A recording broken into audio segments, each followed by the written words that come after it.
honestly, I've kind of gravitated towards these versus the ammo cans recently, just because they're a lot more convenient. The problem with ammo cans is that they're ammo cans. I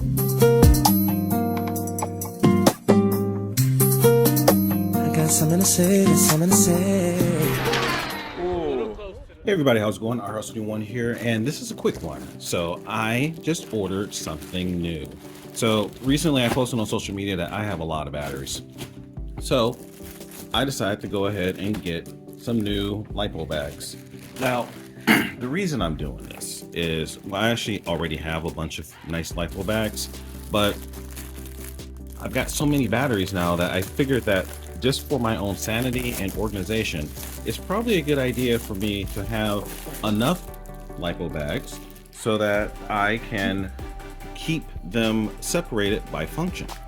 So this right here, I just hit Amazon, and this is an Ovonic branded bag.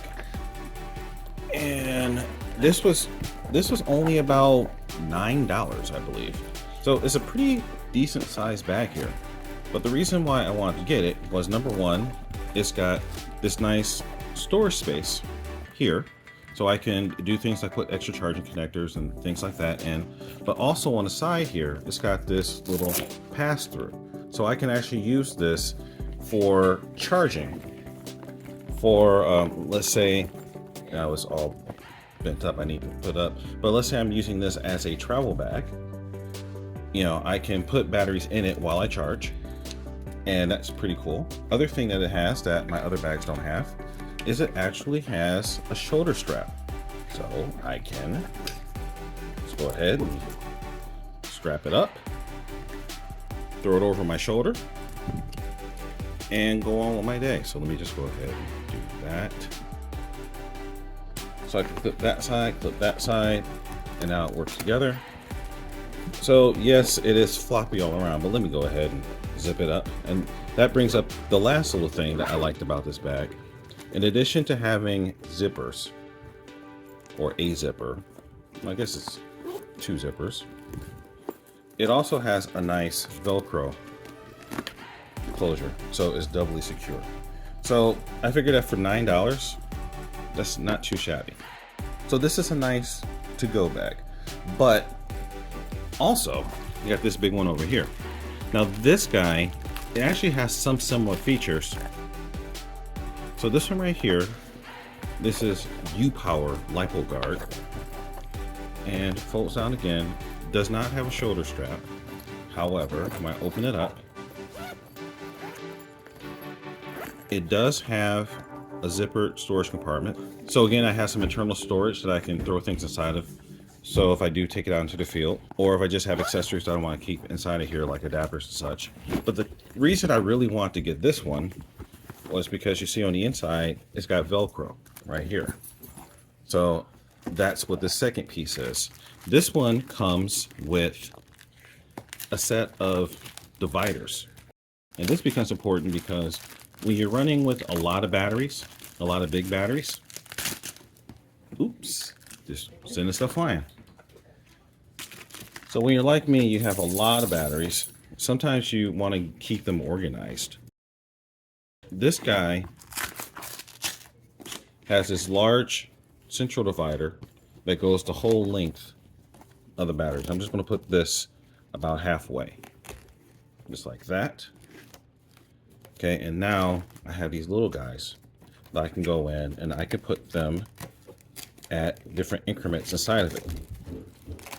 So I believe I have 10 of them. So I can just go ahead and start making little compartments inside of this thing where I can keep my batteries separated.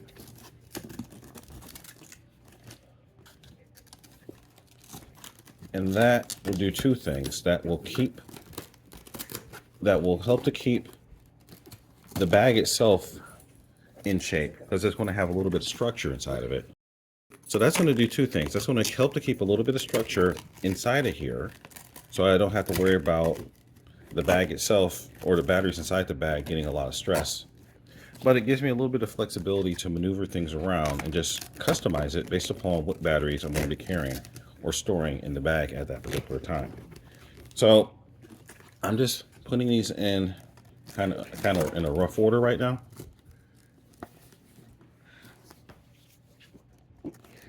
And I'll have some time to figure out which batteries I'm going to put in here and how I'm going to make this more organized.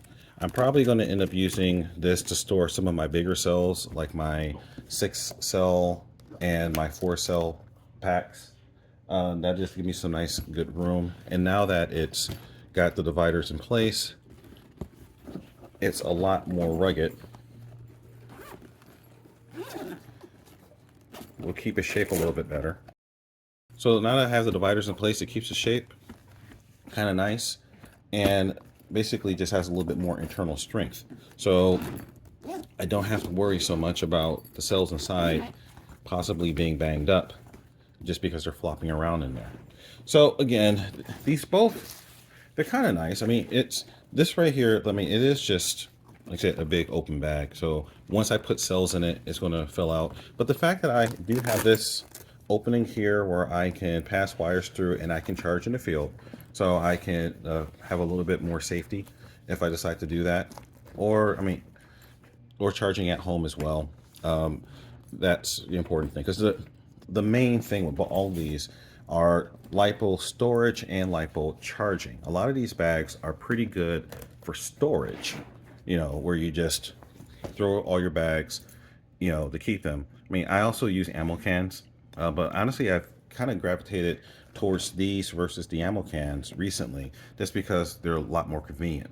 But most of these bags are structured more for storage as opposed to charging. But it's kind of nice that you've got this middle of the road solution now, where I can have a bag like this that I can use for both.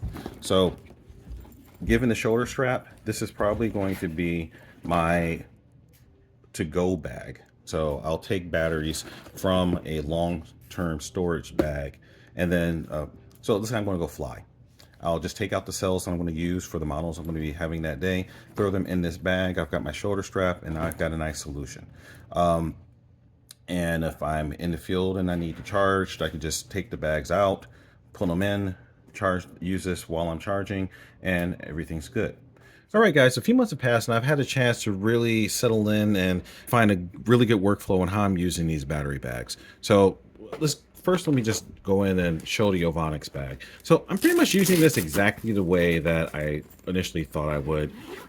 This is kind of turned into a to-go bag. So I've got, you know, one of my Venom LiPo checkers here. So I just keep this inside a little flap, and I just have like my Go batteries. So this right here is just a pack of, you know, some of my airplane batteries. So like a bunch of the little guys here. So actually, no, these are small RC car batteries. So got these. So in the time between runs, I just leave them up in here. So again, this is some 3S car batteries. So these are, you know, it's like some hard packs, like my old Gensays, things like this. So things that I'm not running right now, I just have them in here on standby. And when it's time to go to the field, just throw them in.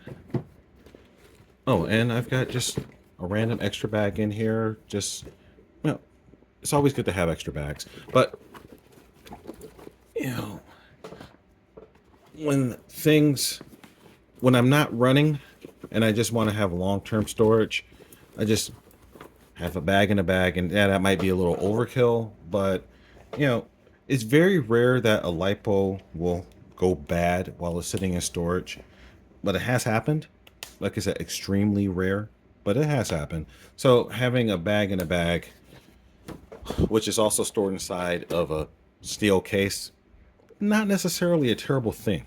Okay, so I just wanted to stop for a second to show you my overall LiPo storage solution right now. So I used to have a lot of ammo cans that everything went in, but I've recently changed my game a little bit. So I have this steel storage container now. So here are the two bags that you just seen. So this is the Yowoo bag, and here's the Ovonics right here. I'll turn it around so you can see that they're actually there. Next to my old standbys, got my Venom small bags here, and then also my Venom large bag here as well. So these are all fire safe in a steel cabinet. So a pretty robust storage solution. I pretty much retired the ammo cans now. I mean, there's nothing wrong with ammo cans. It's just the problem with ammo cans is that they're ammo cans. They're big and they're pretty cumbersome, where these are a lot more flexible and they offer quite a degree of safety, especially when you store them in a steel cabinet as well. So, and again, as I mentioned, this has the pass-through section so that if I do want to charge while I'm in the field, all I have to do is just open that up and bam, it's a very good multi-purpose bag. Still a little floppy, you know, but it's a bag. That's what they do. So, I mean, because this one doesn't have any internal structure, it's just a bag, but it does its job well and it's relatively good quality. I mean, it's stood up fairly well after a few outings. So I've got no complaints about this guy. This one right here, this has turned into a little bit deeper of a story because when I open this guy up, you'll see that I've got quite a lot of cells in here. This is my big boy battery storage solution. So I've got big beefy Venom 6S 5000 milliamp packs in here. I've got this here is another. So this is a 4S 5000 milliamp hour pack in here. Got some other so these are basically like my really big multi-cell like 4 to 6S packs, and this just provides a nice good location to have these things. So this is kind of new to the fleet. I haven't really showed these on the channel yet, but this right here is you know, so 6X packs for that be perfect for use my my Viper EDF, you know. So, and these are small enough. It's just kind of funny, the comparison. This is a 6S and this is a 6S, but this being smaller capacity, this is substantially smaller. But you know, 5000 milliamp hour, that's a big boy bat right there. Okay, but again, I got these and I haven't had a chance to put a different connector on them yet. And but here, you see that I've got the storage compartments, plenty of room for the packs and the wires, so I don't have to worry about messing up the cells and that kind of thing. So this is working out really well. They'll be able to handle these batteries, keeping them organized and not have to worry a lot about them being banged up in storage. And again, I've got the zipper compartment up here, which I'm really not using at the time. But, you know, if I do decide that I need some adapters or just some things to have in a bag with them, this is a great place for to carry. So this is a pretty flexible solution. It's worked out pretty well for me, but the customizability with this, because I know a lot of guys have big cells, and it's nice to have a system that can grow with you and that you can customize to fit what you need.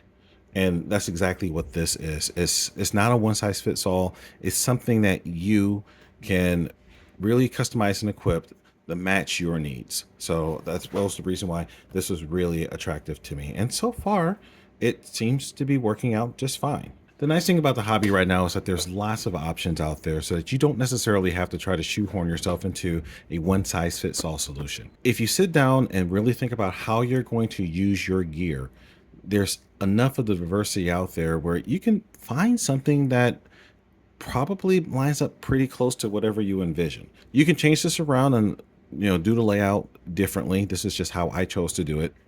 But the nice thing is I have the flexibility to change around to how I want to do it. So don't feel like you have to be chained to a particular brand or particular system. Sometimes it's good to just open up your horizons a little bit and spot something that might be a little different workflow, but might be a better workflow for how you intend to use your gear. And that's exactly what these two bags have allowed me to do. I have a more practical storage solution that I can also take in the field with me. And I feel secure with them. My batteries are being protected. In the unlikely event of a LiPo fire, this could save a lot of property, maybe even lives. But again, as I spoke to before, the easy way to avoid a lot of that stuff is just take some time and do your battery maintenance. Like once a quarter, take the time, check all the cells, make sure that everything is still balanced, make sure that nothing is falling off a cliff. If you have one bad cell in a pack, that might be time to retire that pack. It's much, much better to have safe cells that you can trust than to try to just squeeze a few more cycles out of a pack that's going to turn around and bite you. So just, I've never had a lipo fire, and I hope to God I never do. So now I have a little bit more flexibility, and ultimately that's the name of the game. I'll give links to both of these in the video description. There'll be Amazon affiliate links. Use the link if you choose, and I'll get a little kickback from it. Or any other purchase that you do. It doesn't cost you anything extra, but it just gives me a little something for steering your business that way. All right, guys. Hope you enjoyed this. Stay tuned. I'll talk a little bit more about the batteries coming up, because I'm again doing a little bit of restructuring about how I store the batteries, how I categorize the batteries. I'm inventorying the batteries. I've got a spreadsheet where I'm keeping track of all the properties of the battery so I could track how they age over time, things like that. So stay tuned, more to come. Our hustle one sign out. Remember the mantra: fly, fix, fly, break it, fix it, do it all over again. Don't forget to check me out on Facebook, Instagram, all those places. You'll see more interesting content coming up soon. All right. Now that my old sponsor Venom is no longer in business, it actually gives me a little freedom to go ahead and explore some things that I didn't really look at before, just out of loyalty. All right. So our hustle one signing out. Peace.